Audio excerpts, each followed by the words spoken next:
Have we been deceived? Have we begun to believe his lies?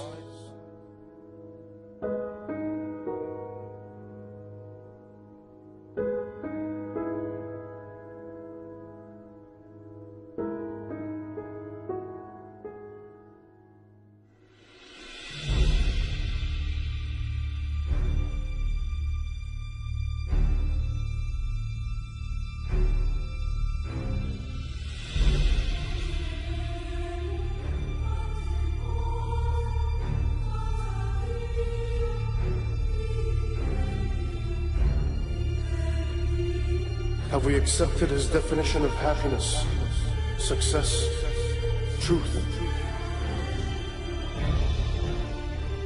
Have we been deceived to believe in the false and reject the truth? That's the trick. Learn to live simple. They hate it. Learn to say, I'm good, you can keep it. They hate it. Walk with God.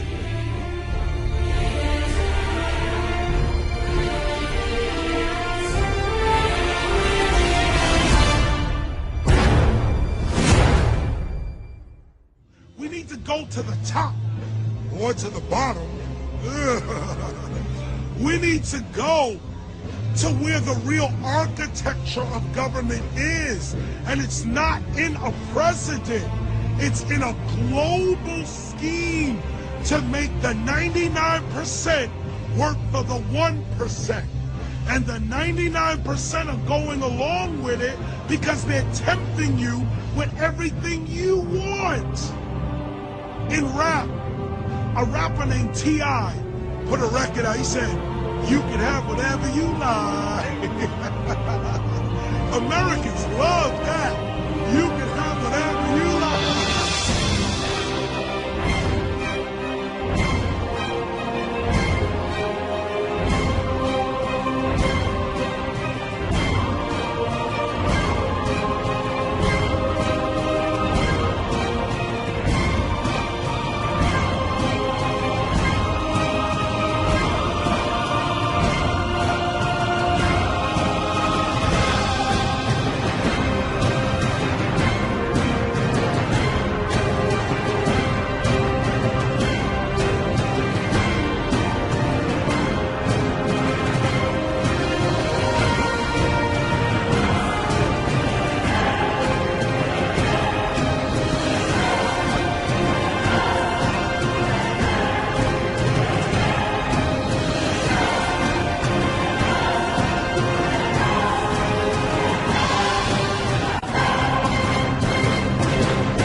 Their obsession is to transform the rest of the world into carbon copies of themselves.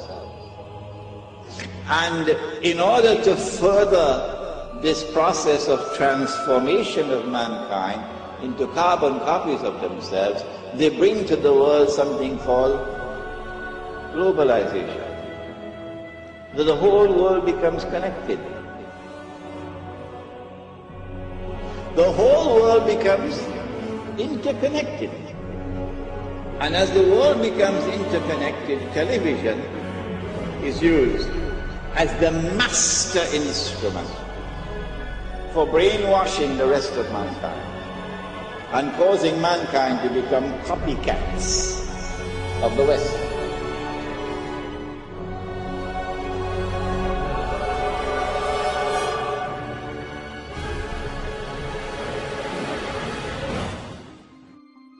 So in a sense, what we're seeing is using branding that is so enmeshed in our culture and in our lives as a way back into our own societies, a way to engage with globalization. Because if you pick up a shoe now, you have the story of globalization in your hand. You have leather that was maybe produced in Argentina, shipped to the Philippines, produced by a Korean subcontractor that went through a Hong Kong broker that was dealing with a company in Oregon. So you're looking at this thing, and if you can deconstruct it, if you can trace all the components through the global economy, and not only that, but find out how much that company that's selling you that shoe spent on advertising last year and how much money they paid a superstar athlete to sponsor them, then you have the disparities of the global economy in miniature, the winners and the losers. What we've seen in the past 6 years is an explosion of brand-based investigative activism, where you have campaigners that have looked behind the brand, peeled away the facade to see how the goods are produced. There are labor groups in the United States that have sponsored tours of Nike workers, of Gap workers, going to U.S. campuses, to community centers, to tell people how their products are produced. And of course, this is very uncomfortable for these companies, because even though they are the engines of globalization, they don't really believe in globalization, not this kind of globalization, right? I mean, their whole system depends on the world of production and the world of consumption staying safely apart, and there not being this connection at the grassroots where we learn the secrets behind our shiny, perfect, airbrushed global world. So now these brands have become, in many ways, the most visible targets of globalization, so much so that whenever you see a protest, during a protest, there'll be a line of riot cops guarding the Starbucks, guarding the Gap, guarding the McDonald's. And this strikes me as tremendously symbolic, somehow, that they're guarding the facade, the entry point into the world of globalization. And what this activism is doing is it's putting them together. And it's going to the shiny facade of the brand outside the mall, outside the superstore, and saying, we know how your products are produced. That's what these campaigns do. They make globalization real. They say, it's about the food that you eat, it's about the clothes that you wear, it's about the toys you buy your kids.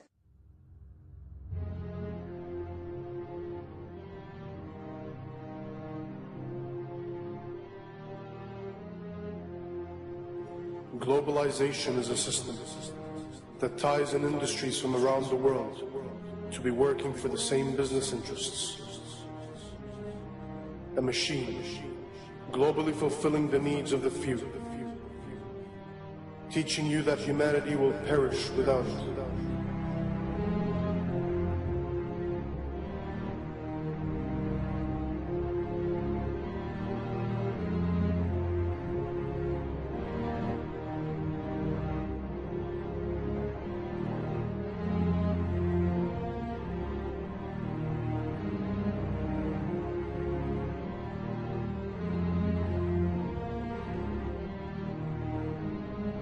In a globalized world, corporations become living, breathing persons.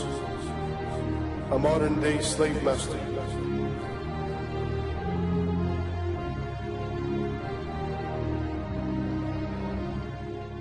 These are a special kind of persons which are designed by law to be concerned only for their stockholders and not, say, what are sometimes called their stakeholders, like the community or the workforce or whatever.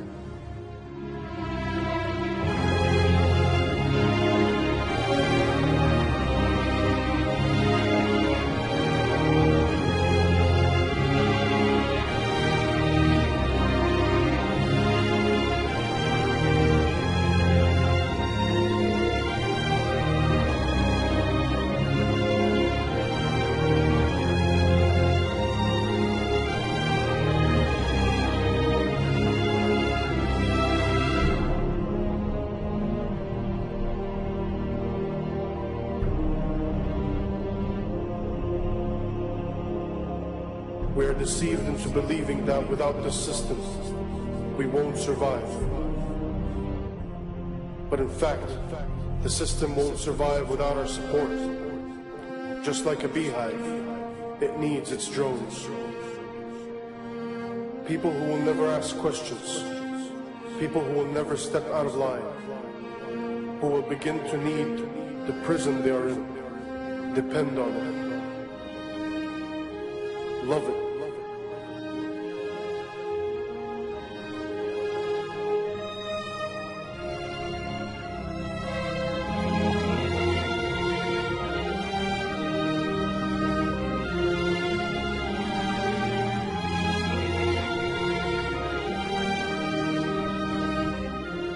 Have we lost our humanity? Have we become the gears of the machine? A machine which only survives by feasting on us, guzzling us up, digesting us, only to excrete out its capital.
The mistake that a lot of people make when they think about corporations is they think, you know, corporations are like us.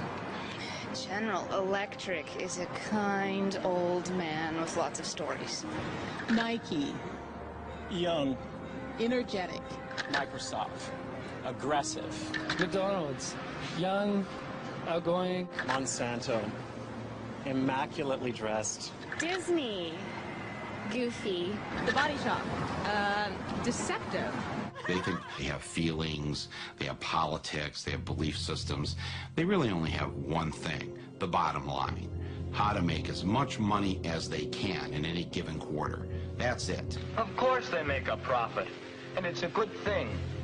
That's the incentive that makes capitalism work, to give us more of the things that we need. The Dajjal sees with his left eye. He is blind in the right eye. It looks like a bulging grape.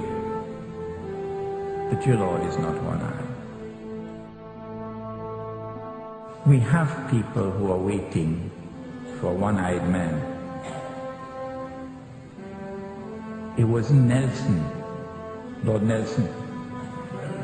It wasn't Nelson. You're blaming on me. It wasn't Moshe Dayan.